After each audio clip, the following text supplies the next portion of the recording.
Hello all, जय माँ लक्ष्मी, जय भोलेनाथ। दोस्तों, कैसे हैं आप सब लोग। आज के इस वीडियो में हम बात करने वाले हैं कि वो ऐसे 3 कौन से मेन पर्टिकुलर ग्रह हैं जिनके संरक्षण में ये जर्नी होती है, चलती है। और आपको सुन के थोड़ा अजीब तो लगेगा, लेकिन उनके बिना इस जर्नी का अस्तित्व नहीं होता है। मतलब वो 3 ग्रह आपस में एक ऐसा सहयोग बनाते हैं, वो ऐसी नंबर न्यूमेरिक हैं, वो ऐसी चीज़ है जो आपको बड़ी आसानी से पता लगेगी आपको अपनी जर्नी में कि आप वाकई में इस जर्नी में हैं या नहीं है, और वो सामने वाला पर्सन आपका ट्विन फ्लेम है या नहीं है। देखिए, नंबर्स की बात अगर हम करते हैं तो सबसे अच्छे नंबर्स के हम बारे में बोलते हैं। शुक्र ग्रह है, चंद्र ग्रह है, पृथ्वी, जल, आकाश, ये सभी चीज़ें आपका ये मिलन तय करती हैं, निश्चित करती हैं, सब ठीक है। जब हम 3 ग्रह, वो जो ये 3 ग्रह हैं जो मेन है, जिनके होने से ये जर्नी होने का एक संपूर्णता का एहसास, मतलब आते ही इनकी वजह से हैं आप इस जर्नी में। ये 3 ही संयोग बनाते हैं वो वाला। तो वो कौन से हैं ग्रह? मेन है शनि, राहु, केतु। ये 3 ग्रह जिनका नाम सुन के हमें थोड़ा सा ना डर लगता है। राहु काल, केतु, ये शनि की साढ़े साथी, शनि का ये जिस तरीके से इनके नामों के बारे में हमें अब तक बताया जाता है या हमें ज़्यादातर पता है, वो थोड़ा अधूरा और कहा जाए तो वो कंप्लीट वो नहीं है इसकी स्टोरी, इसकी हिस्ट्री। और ट्विन फ्लेम जर्नी से ये चीज़ कैसे जुड़ी हुई है, ये भी मैं आपको बताऊंगी। इन 3 ग्रहों को आपको कभी भी नेग्लेक्ट नहीं करना है, इन्हें आप हमेशा सर्व करेंगे। अगर आपको जर्नी में आगे बढ़ना है, जर्नी में बहुत अच्छे रिजल्ट्स लेने हैं, और ये जो आपको अपलिफ्शन मिलता है ना, और जितना भी आपको अवेंडेंस मिलता है इस जर्नी के अंदर, ये सारा ये इन्हीं 3 से आता है। मतलब ये समझ लीजिए कि ये ही 3 है रूट इस जर्नी की। शनि देव महाराज कब इसमें अपना काम शुरू करते हैं? डिवाइन इंटरवेंशन बोलते हैं ना, डिवाइन इंटरवेंशन, तो वो यही 3 हैं। यही वो 3 डिवाइन हैं जिनका इंटरवेंशन होना, इनके बारे में ना बड़े मिथ्स हैं, उल्टी सी तरीके से भ्रांतियाँ इनके बारे में फैली हुई हैं। हाँ, थोड़ा सा ये अगर आपके सपोर्ट में नहीं है, अगर मान लिया अगर नहीं है, तो उसके लिए आपको थोड़ी कठिन संघर्ष का सामना करना पड़ता है। ये बात सेट है तीनों के ही मामले में, बिल्कुल। अगर ये तीनों आपसे रूठे हैं या आपसे आपके अगेंस्ट जा रहे हैं, तो आपको ज़रूर से ज़रूर, क्योंकि कर्मा क्लींजिंग का भी तो कोई तरीका बनेगा ना। अगर हमारी किचन में स्पून है, अगर हमारी किचन में बटर है, अगर हमारी किचन में तवा है, कढ़ाई है, कुकर है, इस तरीके के इंस्ट्रूमेंट हैं, तो कांटा, चाकू, छुरी, ये भी इसी में हैं और ये भी ज़रूरी हैं होने। तो ऐसे ही इनके, मतलब उनके बिना भी काम नहीं चलता। अगर आपको चाकू ही ना मिले आपको खाना बनाते समय, तो आप कुछ कर पाएंगे? कुछ नहीं कर पाएंगे, आपकी सब्जी भी नहीं कटेगी। तो जहाँ पर जिस चीज़ की ज़रूरत है वो वहाँ पर काम करेगी चीज़, तो उसकी ज़रूरत वहाँ पर है। तो राहु केतु शनि की ज़रूरत कहाँ पड़ी? आपके कर्मा क्लींजिंग पे, आपको आगे बढ़ाने के लिए। अगर इन्हीं अच्छे ग्रहों की अगर हम बात करते हैं, तो वो चल ही रहे हैं अपना, वो तो अपना काम कर ही रहे हैं, ठीक है। इनका ज़रूरी है कर्मा काटने के लिए, चाकू, छुरी, कांटे, कांटेदार चीज़ें, इनका क्या है ना, इनका जहाँ पर रोल है वहाँ पे नहीं निभाना पड़ेगा। दूसरे ग्रह वो काम करेंगे ही नहीं जो काम ये राहु केतु शनि मिलकर करेंगे। तो अब आपको करना क्या है, सुनिए। राहु ऐसा ग्रह है जिसको सुन के आपको थोड़ा डर तो लगता है। हाँ जी, बिल्कुल लगता है, क्योंकि काम उनका उस तरीके का है, डिपेंड है। तो करना क्या उनको, क्या है, वो इंसान को मजबूरी, लाचारी, बेबसी ला करके उसको उसके फैसले लेने की परीक्षा लेते हैं कि ऐसी स्थिति में अब ये क्या करेगा। देखो इसे, क्योंकि शनिदेव महाराज जब आपका न्याय करने आते हैं इस जर्नी में, जब तक कर्मा क्लींस नहीं हो जाएंगे आगे चीज़ें नहीं बढ़ रही होंगी। अब वो शनिदेव महाराज कहेंगे किसको? वो इन्हीं ग्रहों से बोला जाता है कि अब आप ये करके देखो, अब ये करो। ट्रिगर किससे मिलेगा? अब राहु क्या करते हैं अपना काम, पहले सबसे पहले इस जर्नी में आपको एंटर करने के लिए आपको बेबस, मजबूर, लाचार, अकेला ये करता है। तो कौन करेगा भाई? शुक्र तो ऐसा नहीं करेंगे, है ना, चंद्रदेव ऐसा नहीं करेंगे, ये सूर्य है और है, मतलब अच्छे ग्रह जो सारे हैं, पृथ्वी है, जल, आकाश है, ये तो ऐसा करेंगे नहीं। इन्हें करने के लिए इन्हीं को वो करा जाएगा। अब राहु देव क्या करेंगे? वो करेंगे आपको बेबस, वो मजबूर करेंगे आपको, लाचार करेंगे वो आपको। अब आप ऐसी स्थिति में करेंगे, उसे काफ़ी टाइम तक आप गो थ्रू करेंगे उन स्थितियों में, ठीक है। वहाँ पर आपके कर्मा देखे जाएंगे, भाई ऐसी स्थिति में इसने ऐसा फैसला लिया था, तो अब इसका ये नियम बनाते हैं कि इसके साथ ये सब करना है। आपने अपना कर्मा सेट कर दिया, अब आपके साथ क्या होना है, ठीक है, वो दिखा दिया उन्होंने करके।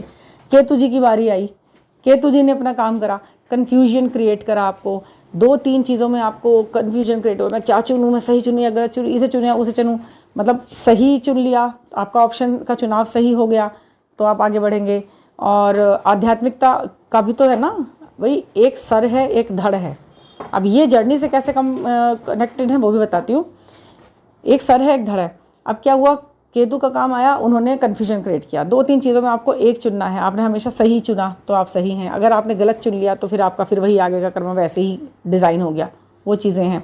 ठीक है, अब इन सब दोनों ही स्थितियों में से निकलने के बाद आपकी ये सभी चीज़ों को देखने के बाद किसने एंट्री ली? अब ली शनिदेव महाराज ने एंट्री। इन सब से आप जब करते हो तो फिर अब आप अपना कर्मा क्लींस करने के लिए, न्याय के लिए, जस्टिस के लिए कहाँ जाते हो?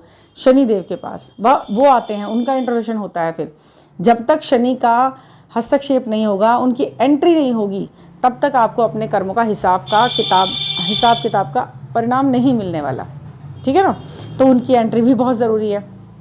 जब तक वो एंट्री नहीं होगी तब तक वहाँ आगे नहीं होगा। ये सभी ग्रह एक दूसरे के साथ ऐसे सपोर्ट करते चलते हैं, तो जो आपने किया उसका आपको परिणाम मिला। इसी तरह इस जर्नी का परिणाम निश्चित किया जाता है आपके कर्मों के हिसाब से। वो कर्म भी तो करने के लिए आपको ऐसे ट्रिगर मिलेंगे, आपको ऐसी परिस्थितियाँ मिलेंगी, आप कर्म करो, अब क्या दिया, अब क्या फैसला लिया। यहाँ पर आया ना, इन्हीं दोनों ने किया, वो राहु केतु ने। अब तो यानी कि आपको सर्व करने हैं, आपको कभी नहीं भूलना है राहु केतु को सर्व करना। यदि आप जर्नी में हैं तो इन्हें आप सर्व करेंगे ही करेंगे, तो इन्हें आप सर्व को करना ही पड़ेगा। इनकी चैंटिंग है, इनकी सर्विंग है, और छोटे छोटे काम हैं, बस उन कामों से आप करते हो, इनको प्रसन्न कर लेते हो। तो हाँ, अब इनका जो कनेक्शन है वो जर्नी से कैसे है, मैं ये भी क्लियर कर देती हूँ। सबसे पहले आप ये बात ध्यान रखिएगा, आपको इनका क्रिएशन पता है किस तरीके से हुआ है ना? बुद्धि बहुत लगाई, अमृत और विष की जो लड़ाई थी उसमें आपने देखा था कि अमृत पीने के लिए ये लोग, ये राहु केतु शनि, मतलब राहु केतु का क्या रोल रहा था। उसी तरीके से जब विष्णु भगवान जी ने इनको सजा के तौर पर इनका गर्दन और धड़, तो जब इस अच्छे और बुरे की लड़ाई में इन्होंने भी अपनी एंट्री मारी, बुद्धि पूरी लगाई, योजना पूरी है ना, करने की भी कोशिश करी, यानी कि बुद्धि पूरी लगा सकते हैं। राहु केतु ये जो ग्रह हैं आपको बुद्धिमान तो बहुत बनाते हैं, आपको निर्णय लेने की क्षमता बनाते हैं, कैसे ये काम निकलेगा। इनका ही तो यहाँ पर कलयुग में ये जो हमारी जो ये पृथ्वी है, यहाँ पर काम किसका है, किस तरीके से चीज़ को करके निकाल लेना है, काम को करना कैसे है। क्योंकि इंसानी शरीर में आपको काम मिले हैं, काम करने के बहुत सारे तरीके आपको खोजने पड़ेंगे इस धरती पर आकर। एंजल्स हैं बिना शरीर के, उन्हें तो कोई बाध्यता है ही नहीं, उन्हें तो ज़रूरत ही नहीं है इतने टैक्ट लगाने की, ज़रूरत हमें है। तो राहु केतु शनि का हमारे प्रति पोलाइट होना, अनुकूल होना बहुत ज़रूरी है। भाई जहाँ पर जो चीज़ लगेगी वहाँ पर उन्हीं की तो हेल्प लेंगे ना, उन्हीं चीज़, वो जानते हैं इसको कैसे करना है, तो उनका हमें सपोर्ट लेना बहुत ज़रूरी है। नंबर 4, नंबर 7, नंबर 8, ये डर लगता है ना इनसे, लेकिन नहीं, यही करेंगे काम को। अब क्या होगा, शनिदेव उन्होंने जब अलग अलग कर दिया उन दोनों को, विष्णु जी ने उन दो को अलग करे, वो एक ही था, अलग अलग कर दिया, धड़ अलग हो गया, सर अलग हो गया। एक के पास बॉडी नहीं है, एक के पास हेड नहीं है, आइज़ नहीं है।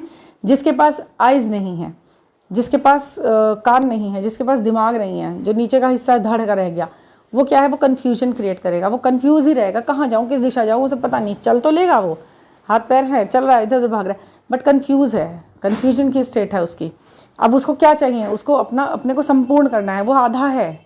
आई समझ बात? आपको वो आधा दिख रहा है, आधा ही है, क्योंकि वो उसका पूरक कौन है, राहु, यानी कि उसका केतु, मतलब ये राहु है तो उसका पूरक कौन है, केतु। अगर आप 7 नंबर है केतु, तो इसी तरीके से ये दोनों एक दूसरे के संपूरक हैं। जब आप इस जर्नी में आते हैं तो केतु के जो थ्रू आप अंदर से अंदरूनी ज्ञान को अर्जित करते हैं। पहले तो कन्फ्यूजन रहेगा, उसके साथ 2 ही काम रहते हैं, कन्फ्यूजन रहेगा, वो बिल्कुल नहीं अपने ऊपर काम कर रहा है, कन्फ्यूज रहेगा, कोई बात नहीं। लेकिन जैसे ही वो आध्यात्मिकता की राह पकड़ेगा, भाई जब आंखों से दिखाई दे ही नहीं रहा उसको कुछ भी, कहाँ जाना है कहाँ नहीं जाना है, अब क्या समझ में आ रहा है, उसको अपने अंतर्मन की ही सुननी है। अब उसको अपना सिक्स्थ सेंस एक्टिव करना पड़ेगा। वो मन की सुनेगा, आध्यात्मिक होएगा। तो 7 नंबर क्या होगा, आध्यात्मिकता की ओर जोड़ेगा आपको, मन की सुनो, अब यहीं से काम चल पाएगा, अब और कोई रास्ता नहीं है। जब मन की सुनने लगा, स्पिरिचुअल हो गया इंसान, तो 7 नंबर तो उसे फिर आध्यात्मिकता की तरफ ले ही जाएगा, मोड़ ही देगा। ऐसा होगा। और जैसे ही उसने ये काम करना शुरू किया, आप आध्यात्मिक हो गए, आप इस जर्नी में आगे बढ़ गए। ठीक है, तो ऐसे ही होता है। अब अपने को कंप्लीट करने के लिए वो अपना हाफ पार्ट ढूंढेगा। 7 को 4 चाहिए, यानी कि केतु को राहु चाहिए, वो कंप्लीट होगा, राहु को केतु चाहिए, वो कंप्लीट होगा। तो इसलिए ये जर्नी में बहुत इंपॉर्टेंट है। आधे आधे तो यही है ना, 1 के 2 पार्ट, इसलिए ये जो ट्विन फ्लेम जर्नी है इससे डायरेक्ट कनेक्टेड हैं ये लोग।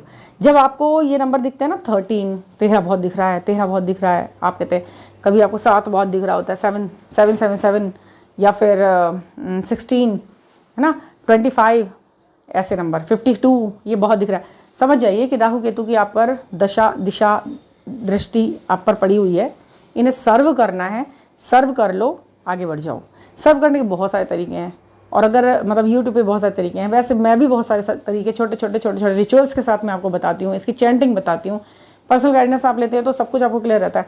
बस करना क्या है ना, आपने मन से करना है जो करना है, बस मन से कंप्लीट मन लगा दीजिए, इन ईश्वर से अलाइन हो जाइए। आपकी एक शब्द भी आपकी दुआ बन के आपके लिए काम करता है, बस आपका अलाइनमेंट ज़रूरी है। अब रात जो था संयोग 21 अप्रैल वाला, जिसमें विश मांगी गई और बहुत था ये, तो उसमें मैंने जो वीडियो डाला था उसमें भी काफ़ी अच्छा आपका रिस्पांस था। ये करना, इस तरीके के छोटे छोटे काम आपको अलाइनमेंट में लेके आते हैं। आपके हाथ में सब कुछ है, कहते हैं ना आपके हाथ में सब कुछ है। ये जो लाइन है ना कि सब कुछ तुम्हारे हाथ में, कर लो भाई, तो कर्मा हमारे हाथ में है, और हमारे हाथ में हमारे ग्रह भी हैं। हमारे हाथ में हमारी 5 उंगलियों में हमारे तत्व भी हैं, वो जो हमारे एलिमेंट्स होते हैं, हमारे ग्रह भी हैं, और हमारे कर्मा तो है ही है, हाथ से जो हम काम कर रहे हैं, जो भी कर रहे हैं, दिमाग से, हाथ से, सब कुछ। तो इन चीज़ों को करते करते आप आगे बढ़ते हो, और इस जर्नी में ऐसे ऐसे एक्सपीरियंस आप लेते हो कि आप इससे सफलता की ओर धीरे धीरे हल्के हल्के बढ़ना होता है। वहाँ पर सब कुछ आध्यात्मिकता से, सब कुछ अंतर्मन से, सब कुछ अपने आप से होगा। कुछ भी बाहरी आकर्षण में फंस के, बाहरी लोगों को आदेश दे के, बाहरी लोगों के साथ पे डिपेंड होके कुछ भी नहीं होगा। यहाँ तक कि अपने उस DM DF पर भी डिपेंड होकर कुछ नहीं होगा। सब कुछ सिर्फ ईश्वर से अलाइन होकर ही होगा, यूनिवर्स से अलाइन होकर होगा। आपके लिए वो जो भी व्यवस्था बनाएंगे परमानेंट वाली बनाएंगे। बाहर वाली बात आकर्षण में आपने नहीं रहना है, सब परमानेंट करना है। तो आपको उसी चीज़ से जुड़ना है जो एवर लास्टिंग है, परमानेंट है, परमात्मा है, और कभी ना ख़त्म होने वाली शक्ति है, उससे ही आपने जुड़ना होता है। यही है ज़िंदगी का सार, बाकी सब मिथ्या है, झूठ है, भ्रम है, नश्वर है और क्षणिक है। तो ये बात हमेशा ध्यान रखेंगे आप। तो इस तरीके की और जानकारी के लिए ये जो चैनल है आप इसे सब्सक्राइब कीजिए, इसे सुना कीजिए, और बहुत सारी चीज़ें हैं जो आपके सामने नई अनफोल्ड होती हैं, रिवील होती हैं, उन्हें आप ध्यान से सुना कीजिए और फॉलो क्या कीजिए। कोई भी पर्सनल गाइडेंस लेनी है तो 9410671874 पर आप मुझसे कनेक्ट कर सकते हैं और अपनी प्रॉब्लम सॉल्यूशंस ले सकते हैं। ये फालतू के और नंबरों में ना पढ़ करके सीधी, सटीक, तार्किक और बिल्कुल बैलेंस्ड बात करना सीखें, समझना सीखें। तो यही है सब कुछ। ये जर्नी में आपकी जीत निश्चित है 1000%। कुछ नहीं है तो ये तो है कि आप जिसके हैं वो आपको मिलना ही मिलना है, ठीक है ना। तो थैंक यू फॉर लिसनिंग।